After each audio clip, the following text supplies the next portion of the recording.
pa lang sa inyong lahat. Iyan. So, kanina umaga medyo may konting challenge, brown out. Pero praise God ngayon, hindi lang tayo may ilaw, may aircon, televised pa tayo. Amen? So, pagpurihin natin ang Panginoon natin. Anyway, as Pastor Marcus mentioned, we just katatapos lang yung ating series on mission. And magsisimula tayo ng panibagong series on stewardship naman. It will be 4 weeks. Itong first week natin ng stewardship, we'll be talking about yung why of stewardship, who of stewardship, and what of stewardship. So pag-usapan natin yung why, what, and who. Yung mga succeeding Sundays naman, 3 Sundays, pag-uusapan din na naman doon yung ano yung how.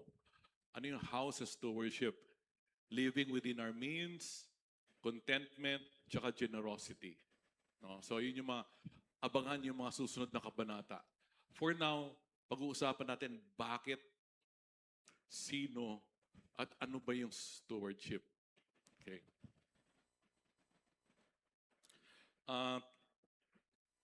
Tinitle ko po ito, preaching ngayong gabi, The Good Stewards. Parang, di ba alam natin, The Good Shepherd. Ang Good Shepherd, isa lang ho yun. Si Jesus Christ. Pero good stewards, marami po yun. Tayo po yun, mga good stewards. So, very important po itong pag-aaralan natin ngayon. Now, in context, ang ating pinaka-main verse dito is at Matthew chapter 25, verse 14 to 30. Ito yung parable of the talents. Itong parable of the talents, kwento to ni Jesus nung last week na niya. Malapit na siya ipako sa krus and iiwanan niya yung mga disciples niya. So, ito yung last 3 parables during that last week. Nauna is yung parable of the 10 virgins, which is pinakikita doon, kailangan watchful tayo, prepared tayo sa pagbalik ng Panginoon. Pangalawa, sumunod, ito yung parable of the talents na pag-uusapan natin. And yung pangatlo is yung parable of the sheep and goat. Pagbalik ng Panginoon, judgment na, hihiwalay niya yung talagang sa Kanya at hindi sa Kanya. So very important talaga to dahil ito yung mga huling mensahe ni Jesus bago siya umalis dito sa mundong ito. At ang pinakatema nito is, aalis ako, pero babalik rin ako. Okay. So, parable of the talents. Normally, nung karaniwan sa mga nababasa ko, sa mga preaching, maraming preaching, ginagamit itong parable na to para magpakita na dapat gamitin natin yung mga gifts, no? Yung mga gifts sa atin ng Panginoon para sa mabuting bagay. At para pag ginamit natin yung mga gifts natin, yung talents natin, yung treasures natin sa mabuting bagay, pupunta tayo sa langit. Sa unang tingin, walang mali doon eh. Di ba? Meron kang talento, gamitin mo sa tama, at punta ka sa langit. Pero yun ba ang tinuro sa atin ng ating Panginoon? Yung ganong thinking is a covenant of works. Covenant of the law. Yung pag ginawa ko, ano ba yung law? Yung 10 commandments plus total of 613 commandments in the Bible. And pag nagawa niyo yun, parang may salvation. But the truth is, nobody can fulfill that all the 10 and all the other commandments, hindi natin kaya. So yun yung covenant of the law. Tayo, yung pagdating ni Jesus, covenant of grace. Kaya kanina yung communion ni Pastor Mark, di ba? No? Namatay si Jesus para sa salvation natin dahil makasalanan tayo. So yun yung pag-aaralan natin. Hindi na itong gain God's gift, do good and go to heaven. This is now, because salvation is not through good works. Salvation is by grace alone, through faith alone, in Christ alone. Amen? So doon tayo tatakal sa araw na sa gabing ito. Ang totoong message ng parable of the talents ito, good stewards respond to Christ's commission, reveal God's compassion, and remain in communion with the Holy Spirit. Okay? So, iisa-isayin natin to, unpack natin to. But before that, can I request everybody to join me in an opening prayer? You may bow down your heads and we will pray. Heavenly Father, maraming salamat po sa hapon nito na tinipon-tipon mo iyong mga anak, Panginoon, para makinig ng iyong mensahe. We ask, Lord, that your presence through your Holy Spirit be with us, O God. You said when 2 or 3 are gathered in my name, there I am in the midst of them. Lord, definitely we are more than 2, O God. We're even more than 3. So we ask that you fill this place by your presence, O Father. Remove any distraction in our midst so that we can only focus on your message, O Father. Hide me behind your cross so that your message will be the one to be in their minds and their hearts, O Father. We thank you, Lord, for the opportunity to study your word, and we just humble ourselves and give you back all the glory, honor, and praise. In Jesus' most precious holy name. Amen. Amen. Hallelujah. Palakpakan natin ang ating Panginoon. Okay. So, basahin na po natin yung Matthew chapter 25, verse 14 to 30. For it will be like a man going on a journey who called his servants and entrusted to them his property. So, tinawag niya, 3 servants niya. No? To one, he gave 5 talents. To another, 2 talents. And to another, 1 talent. To each according to his ability. So, dinistribute niya yung talents niya according dun sa tingin niya, yung ability or capability dun bawat isang servant niya. Then he went away. He who had received the 5 talents went at once and traded with them. And he made 5 talents more. So yung nakakuha ng 5 talents, biglang trinade agad yung talents na yun and nakakuha siya ng additional 5 talents.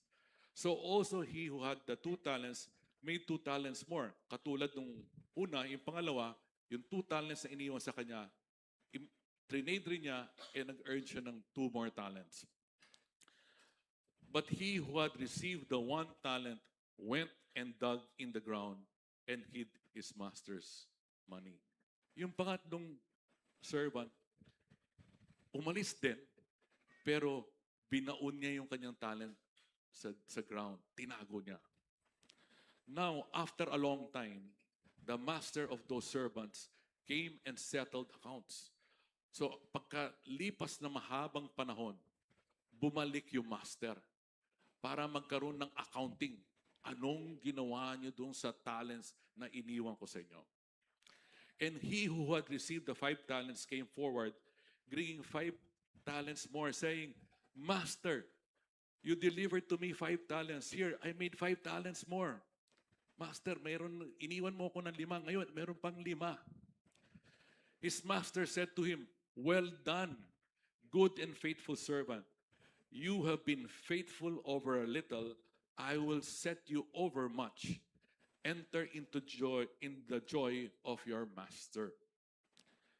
And he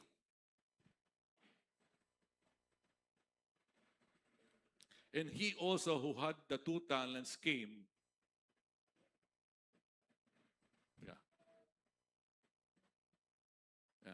And he who had also the 2 talents came forward saying, Master, you delivered to me 2 talents. Here, I have made 2 talents more. So katulad ng unang servant, Master, ito yung iniwan mo sa akin 2 talent. Ito, meron pang akong 2 talent na inahandog sa iyo. So, his master said to him, katulad ng una, Well done, good and faithful servant. You have been faithful over a little. I will set you over much. Enter into the joy of your master. So, Tuwa na naman yung master, katulad ng first servant. He also had received the 1 talent, came forward. So yung pangatlong talent na to, saying, Master, I knew you to be a hard man. Malupit kang master. Reaping where you did not sow. Kinukuha mo yung mga bagay na hindi ka naman nagtanim. And gather where you scattered seed. At nililipon mo yung mga bagay-bagay ni hindi ka naman nag-scatter ng seed, nagtanim. So I was afraid, natakot kasi hard man ka eh. And I went and hid your talent in the ground. So tinago ko yung talent sa ilalim ng lupa. Here, you have what is yours. So bottom line, yung tinago niya, pagbalik ng master niya, binigay niyang buong buo. Kasi sabi niya, yung master niya malupit, nangunguha ng hindi na sa kanya, at talagang hindi mabuting master. At dahil ganun yung master niya, tinago lang niya para ibalik buong buo yung binigay sa kanyang talent. Okay. But his masters answered him, You wicked and slothful servant, you knew that I reap where I have not sown, and gather where I scattered no seed. Grabe, di ba? You wicked, walang niya ka, slothful servant, tamad. Alam mong malupit ako na kinukuha ko hindi akin, nang kukupit ako, wala akong iniwan, at ganyan pa yung ginawa mo. Then sinabi niya, Then you ought to have invested my money with the bankers, and at my coming, I should have received what was my own with interest. Kung ganyan ang pakikilala mo sa akin, sana binigay mo yung talent na iniwan ko sa iyo sa mga bankero para magkaroon ng interest. Para pagbalik ko, at least, meron akong interest. Yan. So ano pa? So, take that talent from him. Sabi ng master, kunin yung isang talent sa kanya and give it to him who has the 10 talent at bigay doon sa merong 10 talents. For to everyone who has will be given more, and he will have an abundance. Kung sino yung meron, lalo ko pang bibigyan. But from the one who has not, even what he has will be taken away. At kung sino naman yung nawalan, maski ano pa yung meron siya, kukunin ko pa yon. And cast that worthless servant into the outer darkness. At itapon itong servant na to, yung pangatlo, doon sa pinakamalayong lugar na total darkness. In that place, there will be weeping and gnashing of teeth. Doon sa lugar na yon, merong weeping, matinding pagluluha, pag-iiyak, at gnashing of teeth. Yung talagang ginagrind yung teeth. Ibig sabihin, tinapon sa impyerno yung third talent. Grabe. Grabe. Ito ang pag-aaralan natin. So, medyo kinabahan ako dito eh, no? Grabe magalit yung master, di ba? Okay. Who is the master? And who are the servants? So, dito sa parable na to, by the way, ang parable is a simple life story with sublime meaning. Simple siya, parang yung karaniwang pang-araw-araw na buhay, pero yung meron siyang very deep na mensahe. Ito yun. No? There are about 30 parables in at least 30 na sa panahon ni Jesus. Ito yung last 3. Okay. Clearly, si Jesus yung master. Aalis na siya eh. Papako siya sa krus, mamamatay siya, mabubuhay siya, aakyat siya sa langit. So, iiwanan niya yung mga disipulo niya, parang yung master. Then, after a long time, babalik si Jesus. Parang itong master na to. at mag-accounting siya. Anong ginawa niyo nung wala ako dito? So, itong mga servants naman, sino to? Itong servants, clearly, master and servant, ito yung nasa household ng master. Hindi ito iba sa master, kilala niya to. Sa panahon natin to, ito yung mga nakakakilala kay Jesus na nagsasabing, follower ako, believer ako. Yan. Ito yung setting. What is a talent? Ano naman yung talent? Yung talent dito, hindi yung iniisip natin talent. Katulad ni JM, ni Ara na may talent in singing. Katulad ng ating sa media, si Josh, si Pat, si Erickson, may talent on media. Yung ating hospitality, may talent mag-arrange, mag-organize ng ating sanctuary. Hindi ito. Yung talents dito is a measurement of weight ng pera. 1 talent is equal to 75 pounds of either gold or silver. 75 pounds. And ang value ng 75 pounds of gold in today's prices is 300 million pesos. 1 talent, 300 million. 2 talents, 600 million pesos. 5 talents, 1.5 billion pesos. Ganyan katindi yung iniwan ng master dito sa 3 servants na to. Okay. Why did the master leave these talents? Bakit? Binasa natin verse 14 to 30. Walang binigay na instructions. Wala. Baliktarin mo yan, wala. Anong gagawin mo kung ikaw yung servant? I-picture nyo, JM, ikaw yung may 5 talents. Ara, ikaw yung may 2 talents. Brother Dudoy, ikaw yung may 1 talent. Example lang, ha? Meron kang 300 million pesos. Meron kang 1.5 billion. Ikaw, 600 million.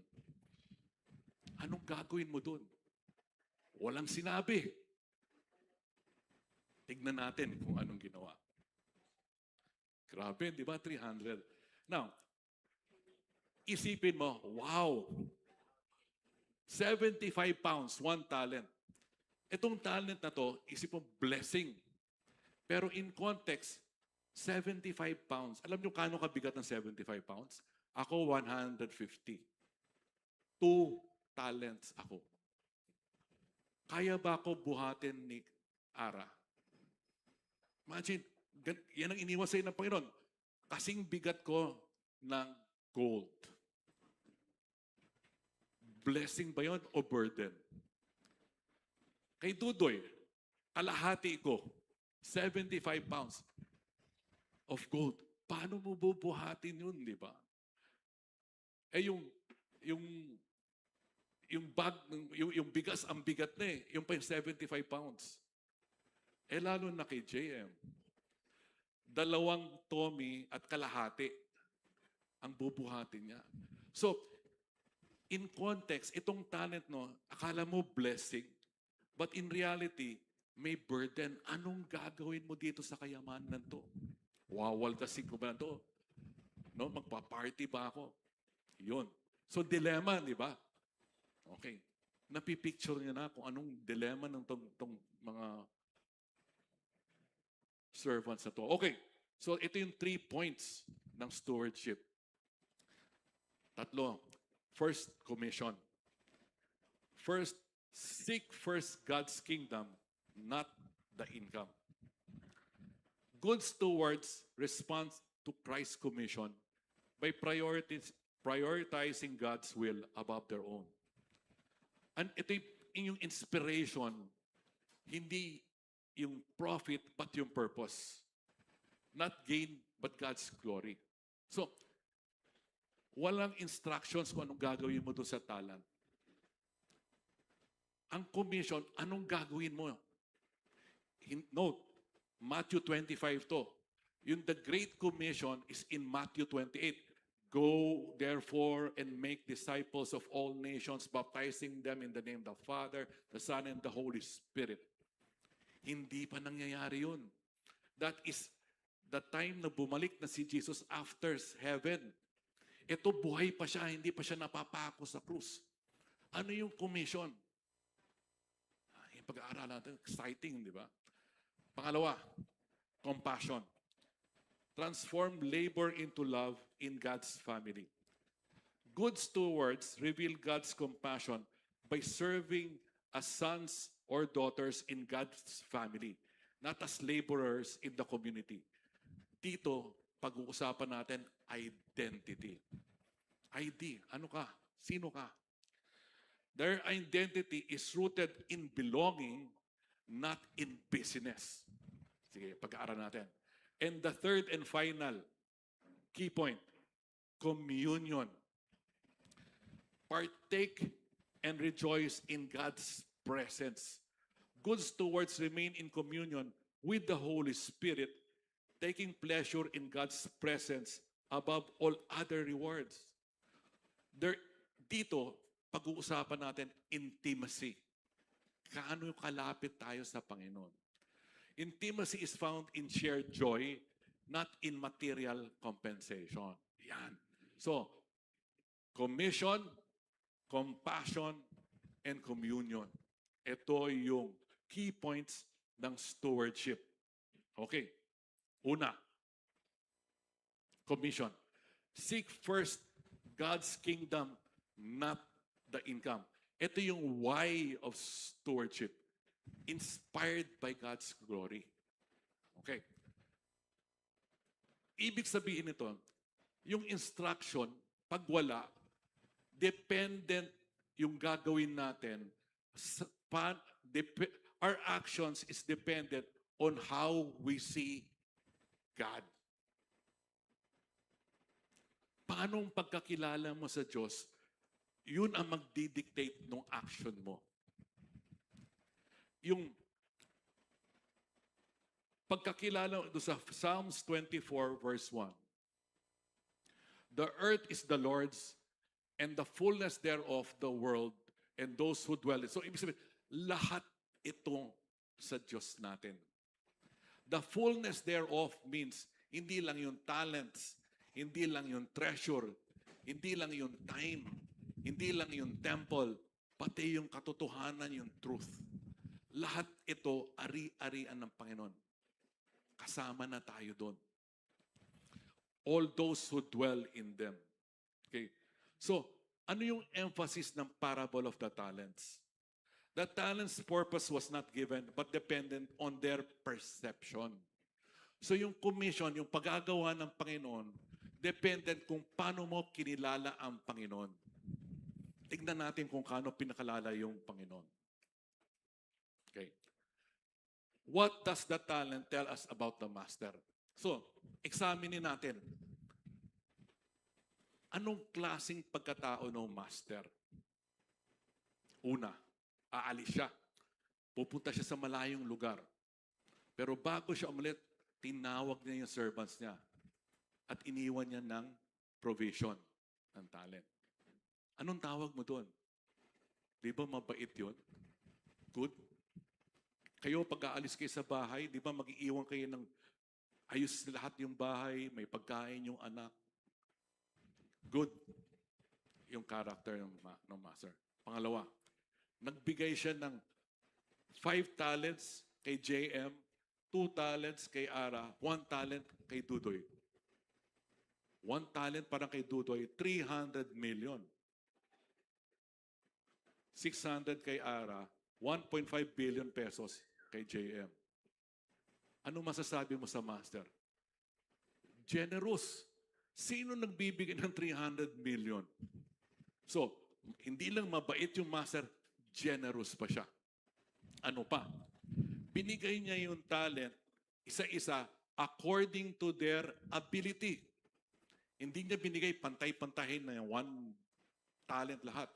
Depende dun sa, si JM, pagkakilala ko to, kaya niyang hawakan 5 talents.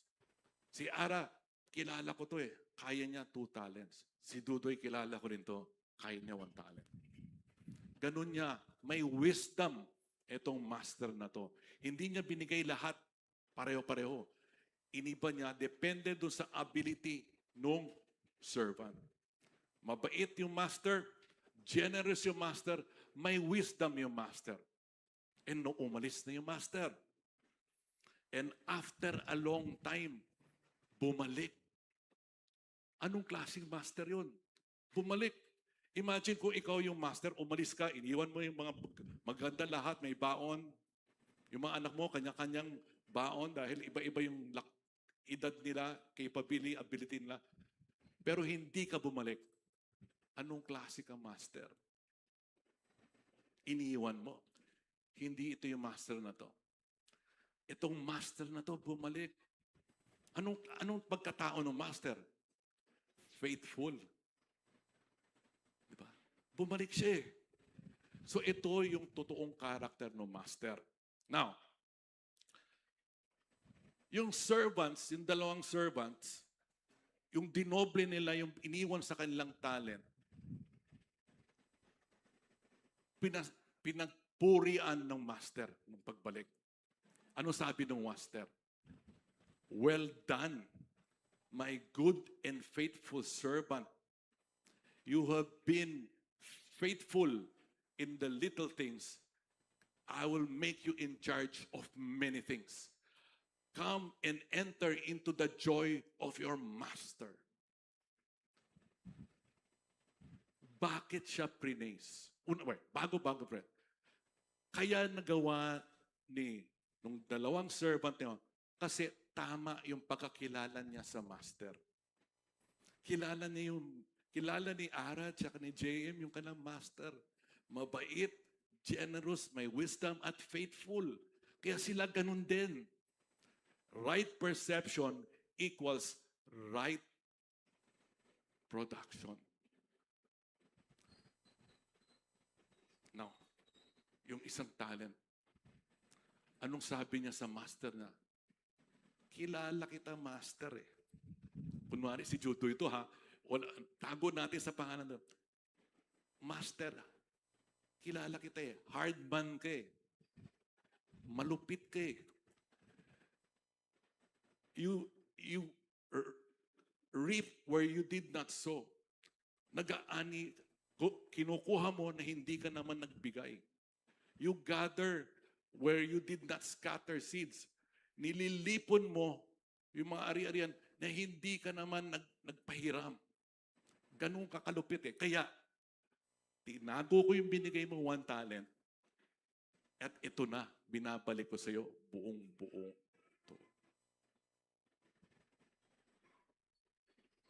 Tama ba yung pag-iisip ng servant na yon?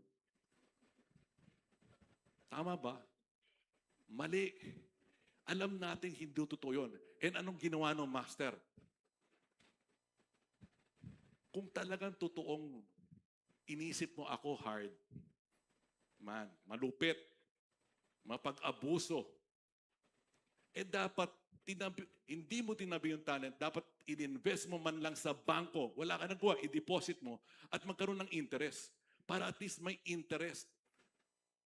At kung ginawa niya yun, okay na sana. Pero hindi niya ginawa. So, pinarusahan siya.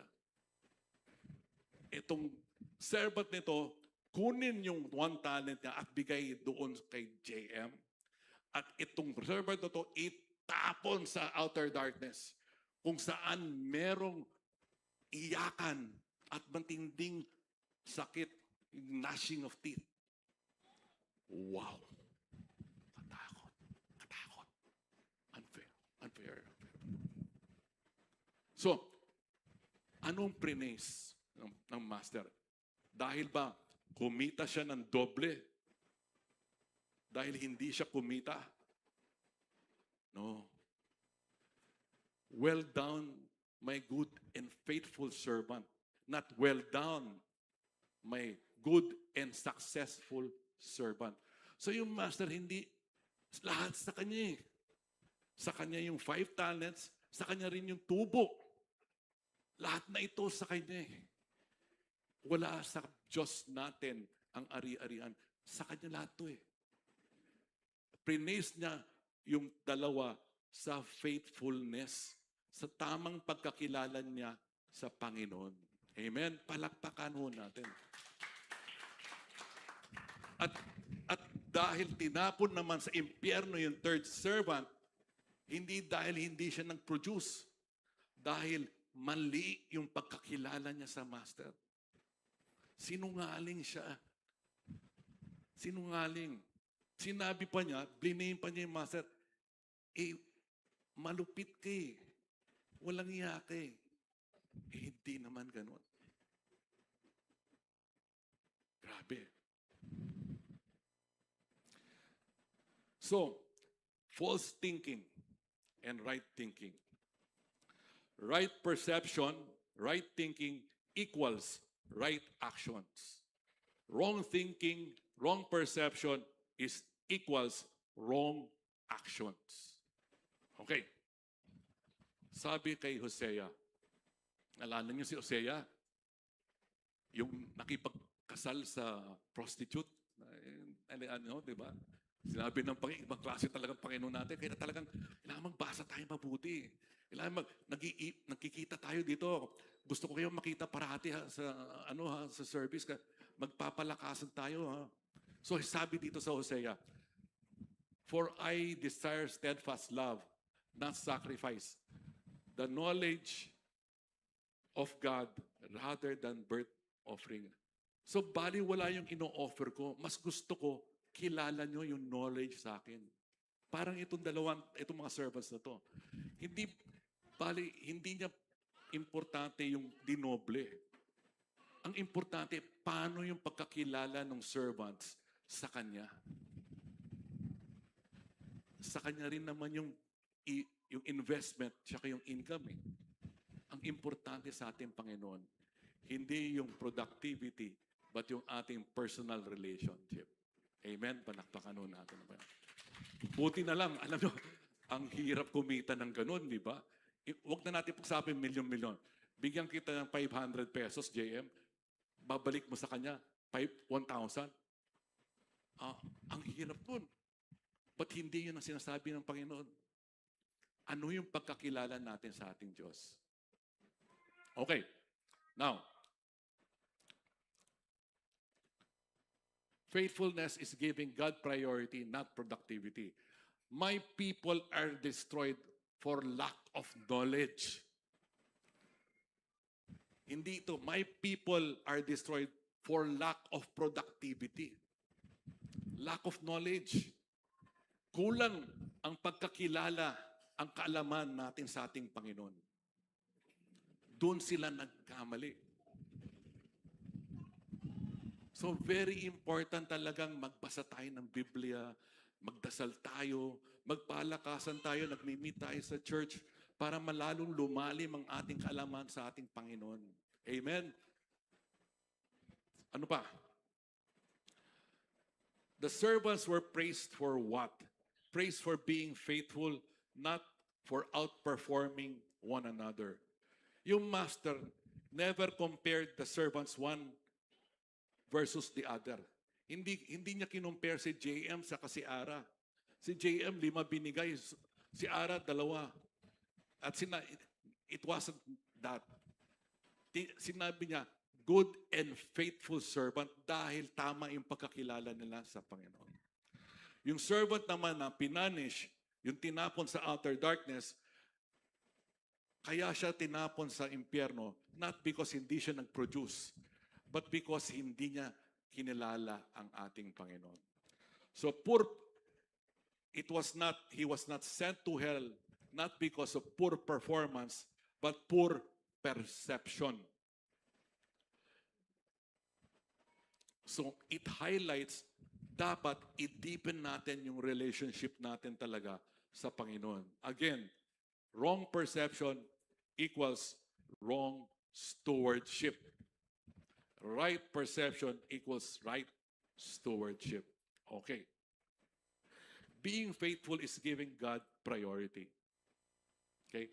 Ito sabi ni Francis Chan, isang well-known preacher.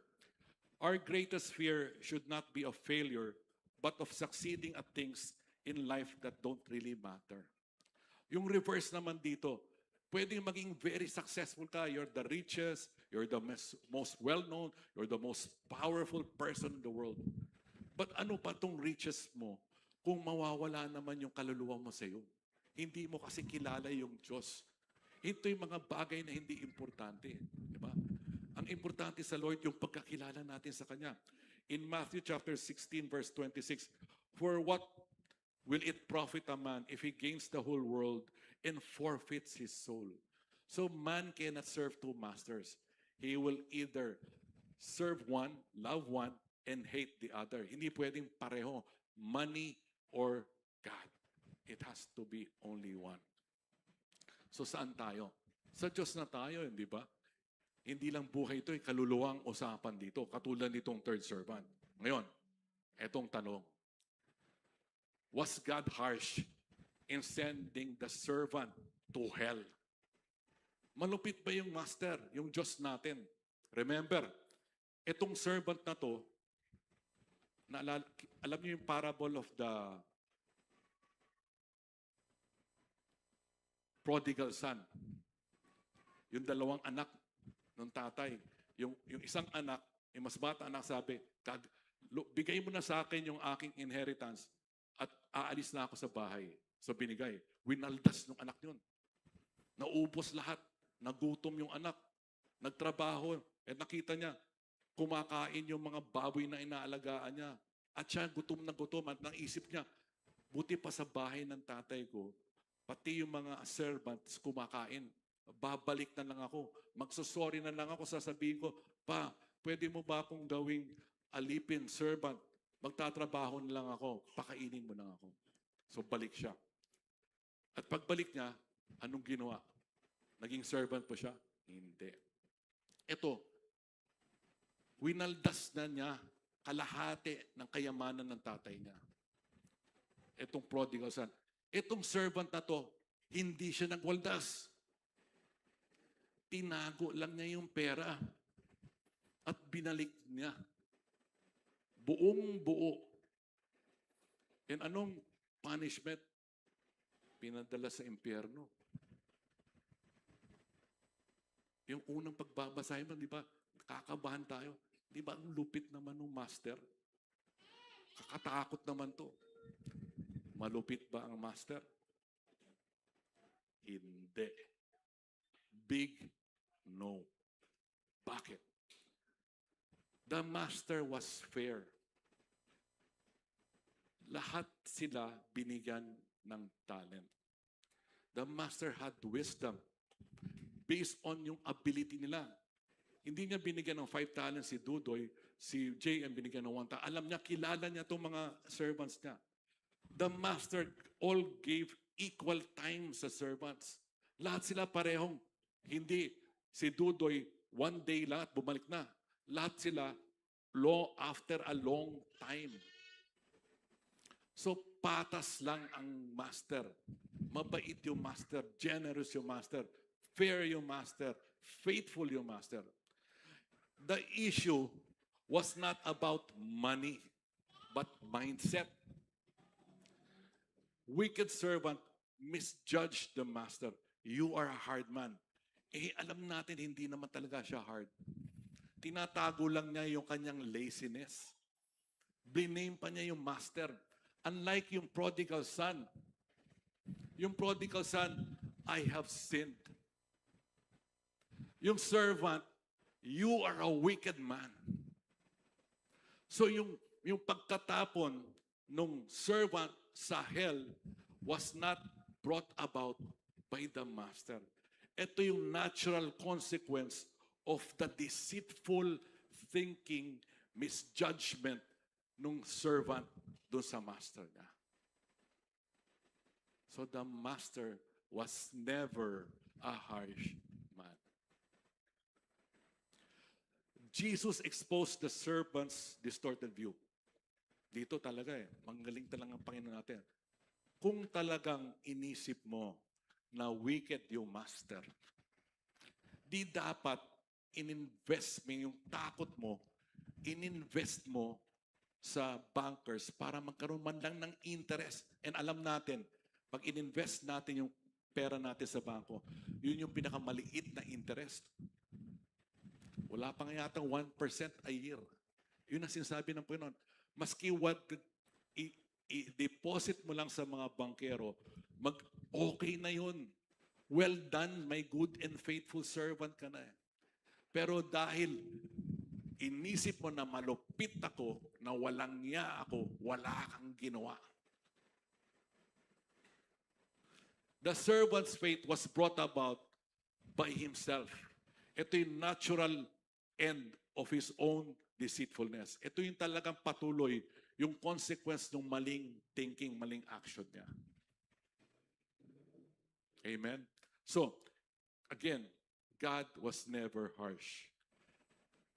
Key point 2. Compassion. Transform labor into love in God's family. The who of stewardship. Dito, identity ang pag-uusapan natin. Paano, kung kanina, yung number 1 is yung commission, ano yung inspiration natin, paano yung pagkakilala natin sa Diyos. Itong pangalawan to, itong compassion, ano naman ang tingin natin sa sarili natin in respect sa ating Diyos. How we see ourselves. When we see ourselves as sons or daughters of a Heavenly Father, work transforms from performing a job to expressing love. Performing a job is a duty. It's an obligation. Pero expressing love is devotion. Okay. Good stewards are not employees working for a company. Yung mga good stewards po, hindi ito mga empleyado nagtatrabaho sa isang kumpanya. But beloved children living in honor of the family name. Ang good stewards, anak yan ng Diyos. Pag anak ka, aalagaan yung family mo, yung pangalan mo. Kristiyano ako. Yung prodigal son na nagkasala, bumalik siya sa bahay ng tatay niya at iniisip niya, Tay, nagkasala ako eh. I have sinned. Pwede mo ba akong i-hire na servant lang? Pwede bang steward lang, empleyado lang, laborer mo lang? Anong sabi ng tatay? Kunin yung pinakamagandang damit, suot sa kanya. Kunin yung singsing, suot sa kanya. Hindi niya ginawang servant yung anak niya. Ni-restore niya para maging anak niya, his son. Ganito ang steward. Pwede niyang isipin, servant lang ako, empleyado lang ako eh. Pero hindi. Ang Diyos natin, ang gusto niya, tingin sa atin, ako'y anak ng Diyos. I am a son of a father. I am a daughter of a father. Kaya nga, nung sinabi ng mga apostle, Lord, teach us how to pray. Ano sabi ng Diyos? Our Father, who art in heaven, hallowed be thy name. Para mo masabing our Father, ano ibig sabihin nun? Anak ako na, tatay kita. Holy yung pangalan mo eh. Ino-honor ko yan kasi anak, tatay kita. Paano pagkakilala natin sa sarili natin at doon sa ating Ama? How we see ourselves, yung identity natin, transforms whatever we do from labor into love. The prodigal son, okay. Compassion is the family resemblance. Alam mo yung mga Kristiyano, mga anak ng Diyos, magkakamukha yan eh. Diba? Yung Kristiyano dito sa Taytay, kamukha ng mga Kristiyano sa Marikina, no? Sa Guadalupe, sa Makati, sa Baguio, sa ibang bansa. Kamukha because nagmamahalan tayo. Yun yung family resemblance. John 13:35. By this, all people will know that you are my disciples, if you have love for one another. So, makikilala tayo yung identity natin sa pamamagitan ng pagmamahal. How we treat each other. Paano natin mahalin na sila? Yun ang ating identity. Yung pagmamahal. Pagmamahal sa Ama, sa Diyos, pagmamahal sa bawat isa, sa kapwa natin. Amen. Palakpakan naman natin ng ating Panginoon. Question. Are you serving God to earn His love or because you express it? Because you already have it?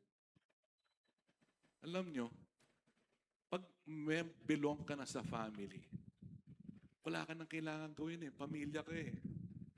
Hindi mo kailangan i-earn ang pagmamahal ng iyong ina o iyong mama.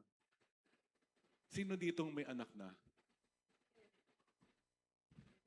Kailangan ba kayo, mga magulang, yung anak nyo ba lalapit sa'yo, kailangan may gawin na maganda bago nyo pakainin? Kailangan ba may sumunod sa'yo bago mo yakapin? Kailangan ba, maging mabait bago mo pag-ukulan ng panahon? Kung tayo, binibigay natin yung lahat ng gusto nating anak na hindi naman sila nagtatrabaho para doon sa ating apeksyon. Ano pa yung ating Heavenly Father? Pag nasa pamilya ka na, hindi mo na kailangan trabahuhin ang pagmamahal ng bawat isa. Given na yun eh. Pero pag ang tingin natin servant tayo, employee tayo, kailangan trabahuhin natin ng pagmamahal. So very important that we see ourselves as sons and daughters of a Heavenly Father, not as servants or laborers who needs to work for the Father's approval. Actually, makasalanan nga tayo. Nung makasalanan nga tayo, doon pa nagpakamatay ang ating Panginoon. Hindi natin in-earn yung pagmamahal. Binigay niya buong buho ng kanyang buhay. Ni wala pa nga tayong ginagawang tama, binigay na niya. Ano pa yung anak na niya tayo? Amen? Palakpakan natin ng Panginoon.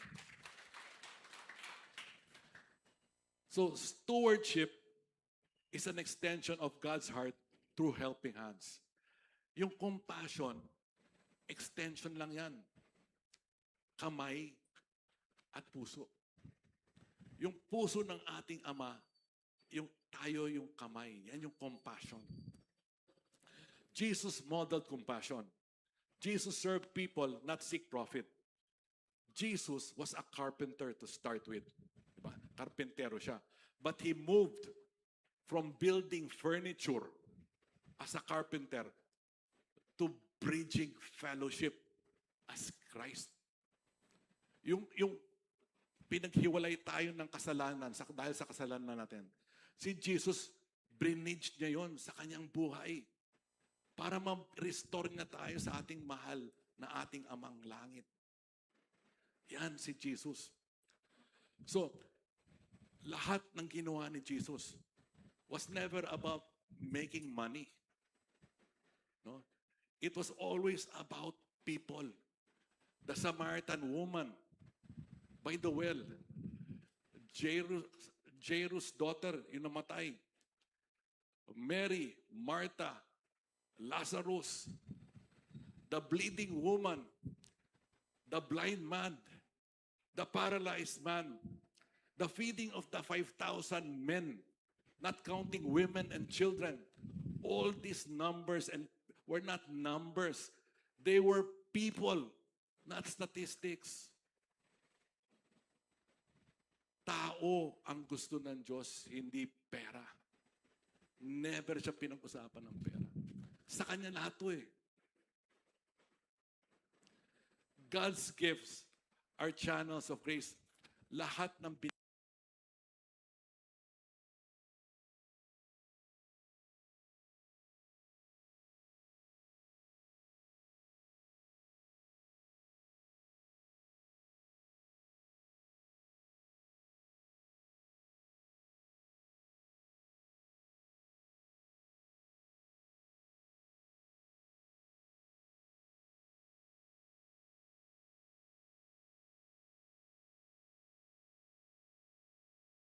kanina, nakaapat ako na mic. Oh, yung una pa nga binigay sa akin, akala ko mic, pamaypay pala, fan. Then, palit ng palit, from glory to glory. Ito at least first time na nawalan na. Anyway, naririnig niyo na ako? Okay, game. Andiyan pa ba kayo? Gusto niyo pa ba makinig? O tapusin na natin to. Kasi ba? Ganda, di ba? Napakaganda talaga ng salita ng Diyos. Anyway, so, God's gifts are a channel of grace, not meant to be stored, but shared. It means using your gifts to bless people, not build projects. Parang yung Good Samaritan, no? Yung Good Samaritan showed the true stewardship as selfless service. No? So, yung binigay sa ating ng grasya ng Panginoon, maraming klaseng gifts yan eh. Itong gifts na to binigay sa atin, hindi para sa atin, para sa ating lahat, para gamitin to sa fellowship, para i-bless ang ibang tao, para makilala ang ating Panginoon. In 1 Peter 4 verse 10, as each has received a gift, use it to serve one another as good stewards of God's varied grace. Okay? Sabi nga, alam nyo, in Habakkuk chapter 2 verse 14, for the earth will be filled with the knowledge of the glory of the Lord as the waters cover the sea. Ganun katindi yung grasya, as the waters cover the sea. Sino dito nakapunta ng beach? Siguro lahat tayo, no? Kasi 7,100 islands tayo, di ba? So, lahat tayo nakakita ng ganun kadami ang grasya ng Panginoon. So, paano mo kukunin yon?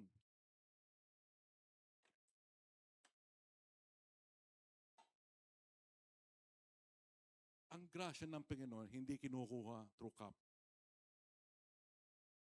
Dapat yon kinukuha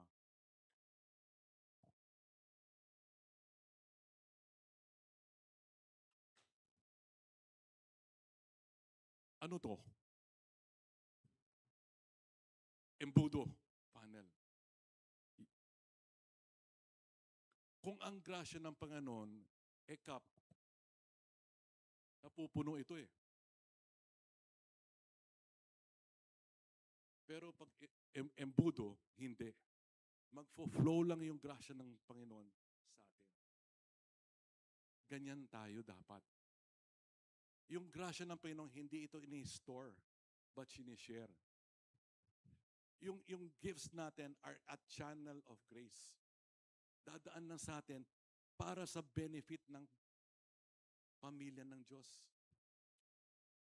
So, ganun dapat tayo kumuha ng grasya ng Panginoon. Good stewards are always driven by compassion, never by compensation. Ministry is meant to be free, not a money tree. Okay.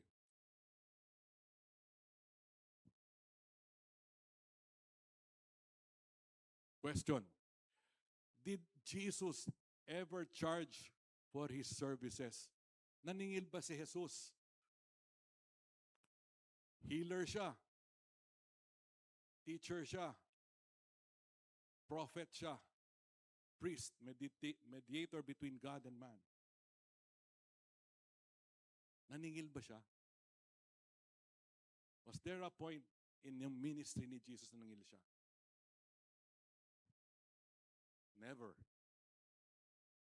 In fact, sabi nga, ibenta mo lahat ng ari-arihan mo, sabi niya sa rich man at bigay sa mahirap at sumunod ka sa akin. Now, Si Jesus yun eh. Yung mga disciples niya, yung tinuruan niya, yung 12 apostles niya, nag-charge pa sila doon sa serbisyo nila. Nagpagaling rin sila eh. Wala na si Jesus, di ba? Tinuro nila yung mga salita ng Diyos, the Word of God. Nag-prophesy rin sila, babalik ang Diyos. Naningil ba sila? No.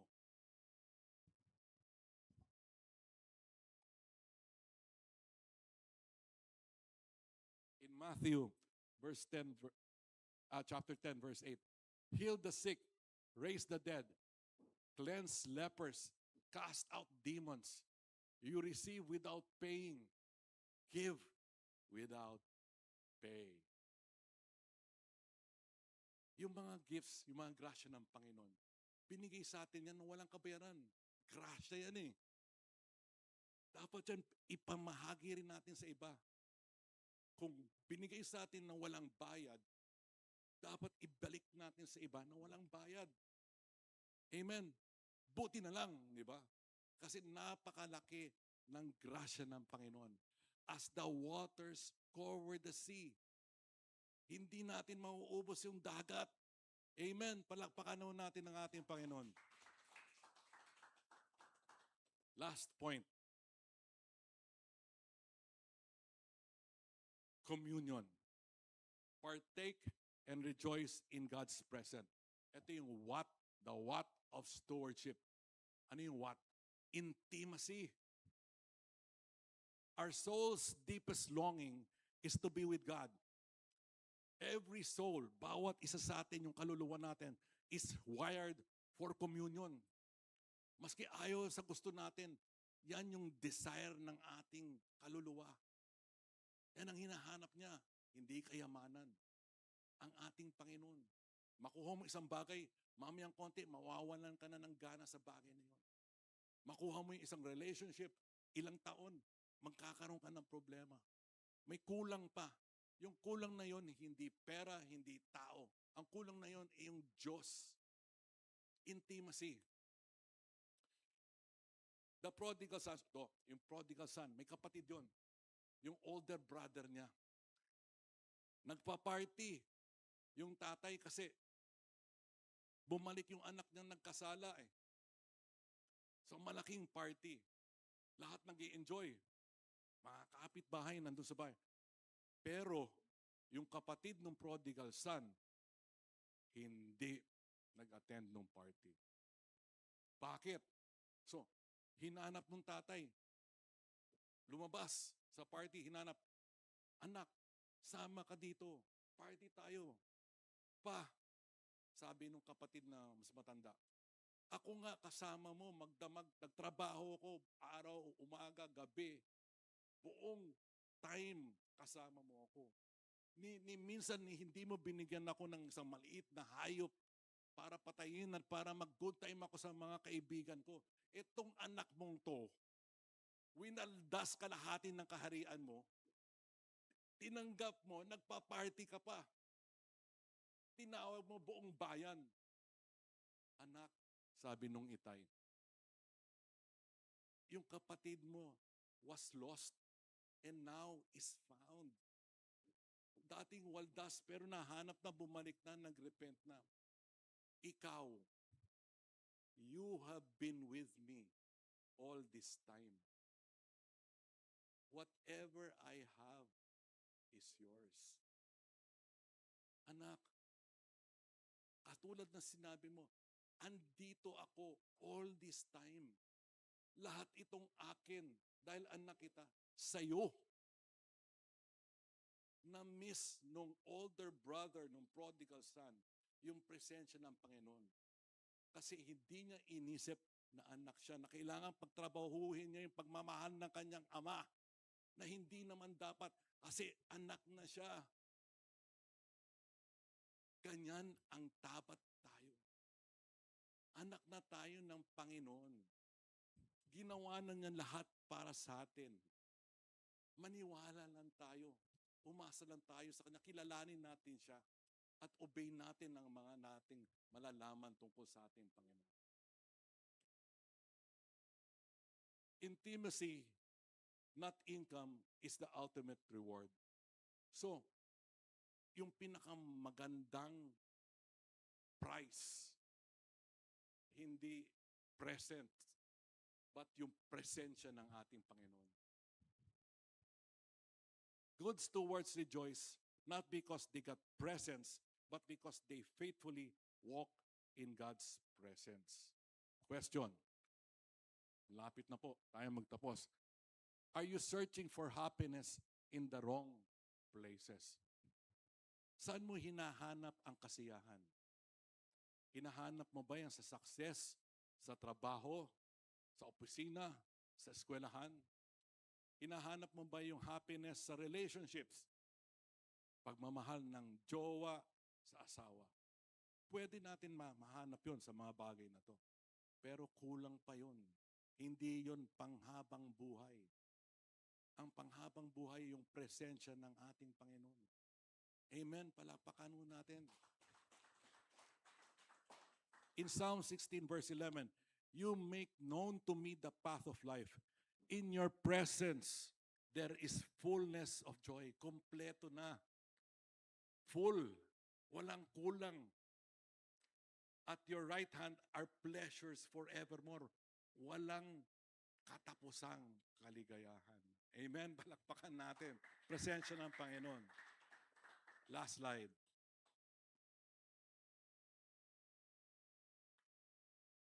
In Revelations 3:20, here I am, I stand at the door and knock. If anyone hears my voice and opens the door, I will come in and eat with that person and they with me.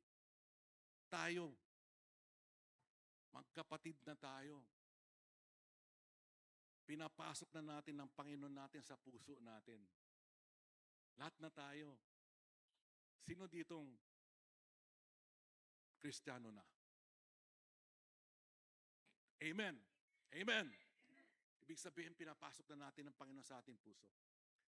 Nasa loob ng Diyos sa puso natin. Pero anong ginagawa natin? Katulad ba tayo nito? Na pinapasok ng yung Diyos pero busy-busy tayo nag-i-scroll, nagte-text, nagti-TikTok, nagpe-Facebook. Dito sinasabi ng Diyos, I come in. I will come in and eat with that person.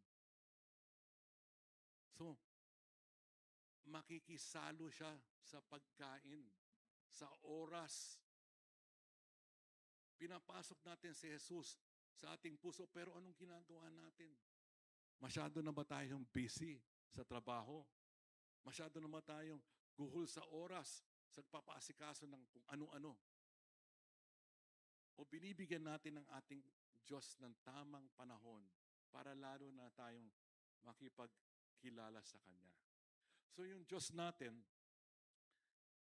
Jesus did not come to enter the door, but come to commune, to share the meal, to become a companion, para maging kasama mo sa paglakad sa araw-araw, to communicate, makipag-usap sa iyo, malaman anong problema mo, anong saya mo, anong lungkot mo, and to care for you. Gusto niyang alagaan ka, kapatid. Bigyan lang natin siya ng dapat na ukol ng oras at kilalanin natin ang ating Panginoon. Amen? So palakpakan ho natin ang ating Panginoon. So with that, can I request everybody to join me in a closing prayer? And we will close. Heavenly Father, maraming salamat po sa gabing ito na binigyan mo kami ng magandang panahon, O God, para pag-aralan, pakinig sa inyong mensahe, Panginoon. Tunay po, napakabuti mo sa amin, O God. Pinakita mo sa amin itong parable na ito para maging mabuting mga stewards, O God. Pinakita mo na dapat kilalanin ka namin mabuti, O God. Yung commission mo na dahil sa kabutihan mo, Lord, gusto ka naming lalong mapalapit sa iyo, Panginoon. At hindi na namin kailangan trabahuin, Lord, ang aming salvation dahil binigay mo na to na iyong grasya, Panginoon. At ang pinaka-importante, Lord, tayo magsalo sa iyong communion, O God. Magsama tayo sa oras, sa panahon. At ito'y binuhos mo na sa amin, O Panginoon. Tulungan mo po, Lord, nakilalan ka namin na mas malalim mo, Panginoon. Bigyan mo kami ng sapat na oras na para maintindihan ng sa iyong salita at samahan namin ang aming mga kasamahan dito sa church, sa aming opisina at i-share, Lord, ang kabutihan ng ginagawa mo sa amin. Maraming salamat po sa iyong mensahe. Lahat ng ito ay binabalik namin, lahat ng papuri, pasalamat, in Jesus' most precious holy name. Amen.